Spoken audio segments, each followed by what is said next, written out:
Ariana loves performing, but admits doing it sober is a relatively new experience for her. I have, over the years, needed a few drinks at first to do a show. So why did you decide that you were going to take the pledge to pause? I want to take this time to just reflect on that and understand that I don't need it in my life, like I may have relied on it in the past. The relationship with alcohol and musicians in the music industry is so closely intertwined, and there's definitely a lot of negative aspects. How is it intertwined? We're pursuing a career, but we are in bars. In the green rooms, there's a bunch of beer on ice, and it's kind of always been part of the industry. It's like you have a rider when you do a show, there's alcohol provided, or you get drink tickets in lieu of some payment sometimes.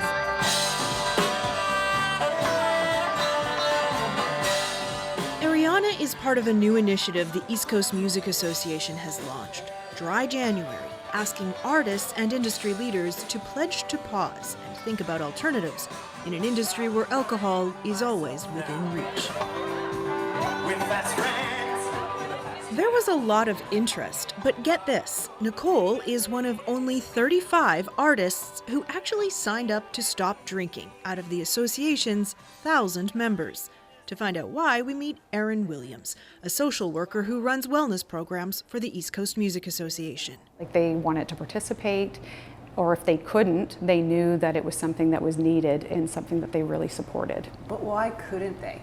I'm not sure. So some artists had said, oh, I'm traveling, oh, I have this going on.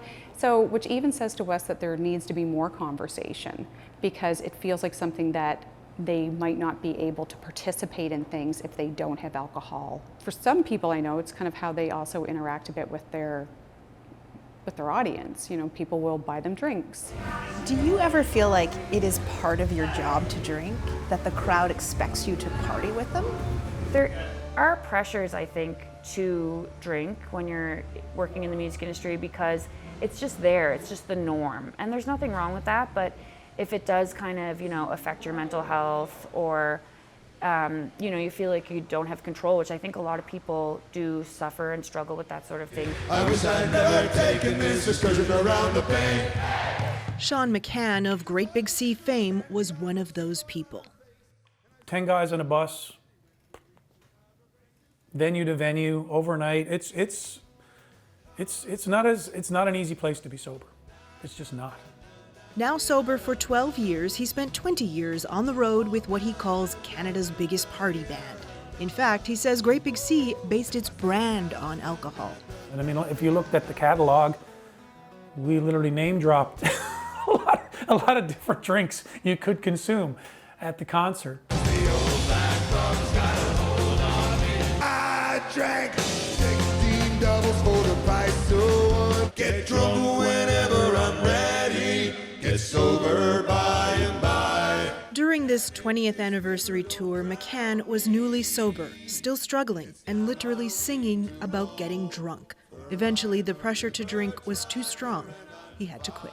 When I look back, though, it did bring about the end of the band as we know it. He applauds the Dry January initiative. Anything that causes a break in the habit, if you can just stop for a day or 2 days or a week or 2 weeks, it matters, because it allows for this clarity. That I am stronger, I'm better every day.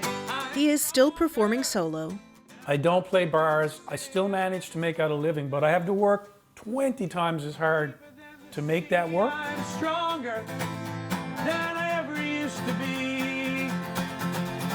He does think the industry needs to encourage performances in venues where alcohol is not the focus to begin tackling the larger systemic issue. I think about this a lot. That's also why we've come to this event, to learn what up-and-coming artists are really thinking about the use of alcohol in their industry. But before you might be like, oh, I'm gonna have a shot or something, but now it's just like, okay, just take a minute. Nicole Ariana is a peer support worker. But I find that I'm more present in the music when I don't drink. Some here are doing Dry January. Others are leading a completely sober lifestyle. What are some of the tactics you would use then to kind of calm the nerves? Oh, breathing and meditation. Yeah. they're discussing solutions over non-alcoholic beverages. It really is like a placebo effect because it's not the same as like a soda water or like a Coke. They're honest about the problems And then I feel like if I'm not having some kind of beverage that I'm more inclined to want to go home early. To stay up to 4 a.m., you got to be doing something. and the answers. This producer doesn't allow her crew to drink while they're working. Some people were like, oh, not so fun to be working with her, but that attitude has changed. For you guys as artists, putting the stand of like, no, we're not working for drink tickets. You know, like that's something that before it'd be like, oh, well, they're giving me an opportunity. I shouldn't say anything like that. This musician has a friend who insisted on dry tours. And it was really effective. And I wonder if that's going to become more of an industry standard as more Gen Z artists enter that touring market. Ariana says she's not planning to stop drinking forever, but says she will continue beyond the end of the month. Nicole, Ariana, everybody!